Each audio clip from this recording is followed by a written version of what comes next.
Hello everyone, কেমন আছি সবাই? আশা করছি সকলে অনেক ভালো আছি। তো গত ভিডিওতে আমরা দেখেছি কিভাবে পাঁচের গুণিতক সংখ্যাগুলোকে স্কোয়ার করতে হয়। তো আজকে শিখবো যে কোনো টু ডিজিটের সংখ্যাগুলোকে আমরা কিভাবে স্কোয়ার করব ক্যালকুলেটর ছাড়াই। তো সেটা দেখবো। তো সেটা দেখার জন্য যে ট্রিকটা ফলো করব সেটা হচ্ছে গিয়ে আমরা এখানে আমাদের ইচ্ছে মতো তিনটা সংখ্যা নিয়েছি টু ডিজিটের। তো শুরুতে নিয়েছি 12।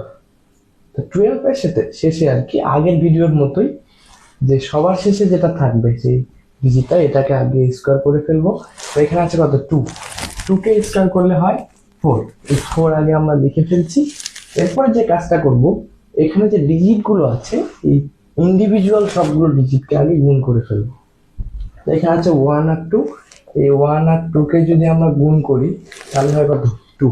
এর সাথে আরো একটা কাজ করতে হবে, সেটা হচ্ছে কি এখানে ডিজিট নাম্বার কত, সবগুলোর ক্ষেত্রে দুইটা করে ডিজিট আছে, আমরা এই ডিজিট নাম্বারটাও এই গুণফলটার সাথে গুণ করি।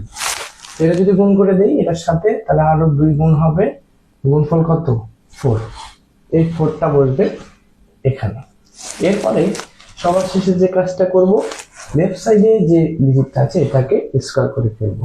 এটাকে স্কোয়ার করলে হয় 1 এর উপর স্কোয়ার মানে 1, মানে 144, যেটা আমরা মুখে মুখে সবাই পারি। এরপরে কত 17। 17 এর ক্ষেত্রে যদি আসি তাহলে সবার শেষে কত আছে 7।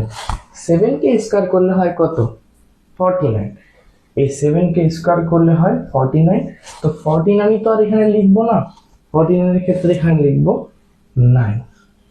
ঠিক আছে, আমরা হাতে ক্যারি রাখবো হচ্ছে 4। ঠিক আছে। আচ্ছা, এরপরে যে কাজটা আমরা করেছি গত 12 এর জন্য ডিজিট গুলোকে গুণ করে দিয়েছি। তো ডিজিট গুলোকে যদি গুণ করি তাহলে কত হয় 1 ইন্টু 7। এরপরে যে কাজটা করেছি যে ডিজিট নাম্বার এখানে কত 2, এই গুণফলটার সাথে 2 গুণ করে দিয়েছি।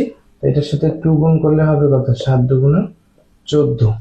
আর এখানে একটু আগে পেয়েছিলাম হচ্ছে হাতে পেয়েছিলাম 4, এই 4টাও এখানে যোগ করে দিলে এখানে হবে কত, এখানে 4 যোগ করে দিলে হবে 18। সেই 18-র 8 বসবে এখানে। আবার হাতে থাকবে 1, সে হাতে 1টাকে আমরা এই পাশে লিখছি, হাতে 1। লেফট সাইড যে সর্বশেষ কাজটা ছিল যে এটাকে 1 এর উপর স্কোয়ার করে কত হয় 1, আর হাতে ছিল হচ্ছে ক্যারি ছিল 1, এই 1 আর 1 মিলে হচ্ছে 2। সর্বশেষ হচ্ছে 64। এখানকার ক্ষেত্রে সর্বশেষ ডিজিট হচ্ছে 4। এই 4টাকে স্কোয়ার করলে কত হবে 16। তো 4 এর উপর স্কোয়ার করলে হয় 16। এই 16 এর ক্ষেত্রে 6টাকে আমরা লিখছি এবং হাতে রাখছি 1, এই ক্যারিটাকে এখানে আমরা 1 লিখছি। এরপরে ডিজিট গুলাকে গুণ করব। ডিজিট কত 6 ইন্টু 4, 6 ইন্টু 4 এবং ডিজিট নাম্বার এটাও এটার সাথে গুণ করে দিতে হবে 2। তাহলে কত হয় 4 6 24, 24 দুগুণে হয় কত 48। 48 এবং আমরা এখানে হচ্ছে হাতে পেয়েছিলাম 1, সেটা এখানে যোগ করে দিব। 48 আর একে হয় 49। এই 49-এর 9টা বসবে এখানে, আর থাকবে আবারও হাতে থাকবে 4, হাতে 4। এরপরে লেফট সাইডের যে ডিজিটটা এটাকে স্কোয়ার করে দেব।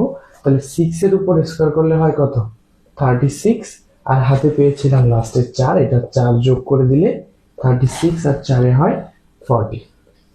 এই 40 বসবে সামনে। এখন তুমি সহজেই কিন্তু যে কোনো টু ডিজিটের না সংখ্যাগুলোকে বর্গ করে ফেলতে পারো, যেটা তোমার ক্যালকুলেটর ছাড়া যে ভর্তি পরীক্ষাগুলো এগুলোতে খুবই সহায়ক হবে। তো তুমি কিন্তু যে কোনো টু ডিজিট নিয়ে চেক করে ক্যালকুলেটর দিয়ে আবার দেখতে পারো যে তোমার এটা হলো কিনা। তো নেক্সট ভিডিও আসা পর্যন্ত সকলেই ভালো থাকবো।